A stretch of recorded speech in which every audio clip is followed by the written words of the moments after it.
Secretariat നടയിൽ ആശാവർക്കർമാർ നടത്തുന്ന സമരം ഇതിനിടെ 17 ദിവസം പിന്നിടുകയാണ്. ഇന്ന് 17ാം ദിവസത്തിലേക്ക് കടക്കുകയാണ്. അടുത്ത ആഴ്ച നിയമസഭാ സമ്മേളനം പുനരാരംഭിക്കാനിരിക്കെ സമരം ഒത്തുതീർപ്പാക്കുന്നതിന് സർക്കാരിന് മേൽ സമ്മർദ്ദമേറുകയാണ്.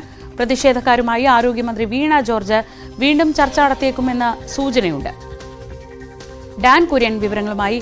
ഡാൻ, ഈ ആരോഗ്യമന്ത്രിയുടെ ചർച്ച സംബന്ധിച്ച സൂചനകൾ ഇതിനു മുമ്പ് പലതവണയായി വന്നിട്ടുണ്ട്. ഈ സമരത്തെ കൂടുതൽ അധിക്ഷേപിക്കുന്ന നിലയിലേക്ക് കാര്യങ്ങൾ പോകുന്നുണ്ട്. ഇപ്പോൾ ഇന്നലെ മുൻ ആരോഗ്യമന്ത്രി പി കെ ശ്രീമതിയൊക്കെ BJPയുടെ കളിപ്പാവയായി മാറുകയാണ് ഇവരുടെ നേതാക്കൾ എന്ന രീതിയിലൊക്കെ പ്രസ്താവന നടത്തിയിരുന്നു. ഈ നിയമസഭാ സമ്മേളനം ആരംഭിക്കാനിരിക്കെ അത് വലിയ പ്രതിഷേധത്തിലേക്കും വലിയ പിന്തുണ കിട്ടുന്നതിലേക്കുമൊക്കെ പോവുകയും അത് തിരിച്ചടിയാവുകയും ചെയ്യും എന്നൊരു ധാരണയിലെങ്കിലും ഒരു വിട്ടുവീഴ്ചയ്ക്ക് സർക്കാർ തയ്യാറാവുമോ? ശ്രീജ, കഴിഞ്ഞ ദിവസമാണ് CITUവിന്റെ സംസ്ഥാന ജനറൽ സെക്രട്ടറി കൂടിയായ എളമനം കരീം, അദ്ദേഹം CPMന്റെ കേന്ദ്ര കമ്മിറ്റി അംഗമാണ്. അദ്ദേഹം ദേശാഭിമാനിയെ എഴുതിയ ലേഖനത്തിൽ രൂക്ഷമായി ആശാവർക്കർമാരുടെ ഈ സമരത്തെ വിമർശിച്ചത്. പക്ഷേ അങ്ങനെ ഒരു നിലപാട് CITU ഭാരവാഹികളും തുടരുമ്പോഴും ഈ സമരം ഒത്തുതീർപ്പാക്കാതെ ഇങ്ങനെ അനിശ്ചിതമായി തുടരുന്നതിൽ ഇടതുമുന്നണിക്കുള്ളിൽ വലിയ അതൃപ്തി നിലനിൽക്കുന്നുണ്ട് എന്നാണ് അറിയുന്നത്. CPIക്കുൾപ്പെടെ ഇക്കാര്യത്തിൽ ഉള്ള അമർഷം അവർ കഴിഞ്ഞ ദിവസം വ്യക്തമാക്കിയതുമാണ്.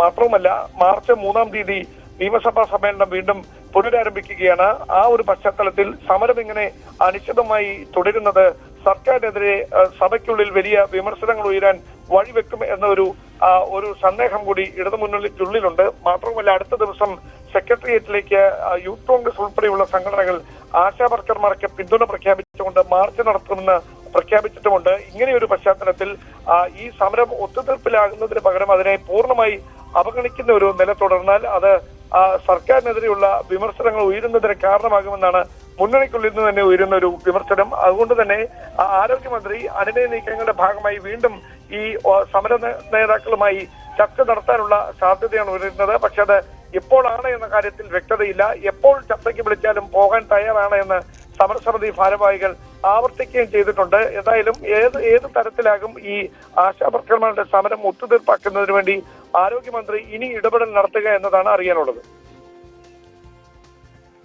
വിവരങ്ങൾ നൽകിയത്.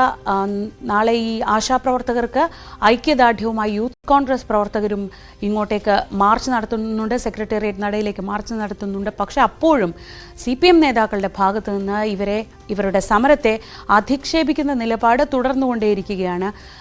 പക്ഷേ നിയമസഭാ സമ്മേളനം എന്നത് സർക്കാരിന് മുന്നിൽ ഒരു വെല്ലുവിളിയായി നിൽക്കുന്ന സാഹചര്യത്തിലാണ് ഒരു സമവായത്തിനുള്ള സാധ്യതകൾ പതിയെ തെളിഞ്ഞു വരുന്നത്. മറ്റ് വാർത്തകളിലേക്ക് പോകാം.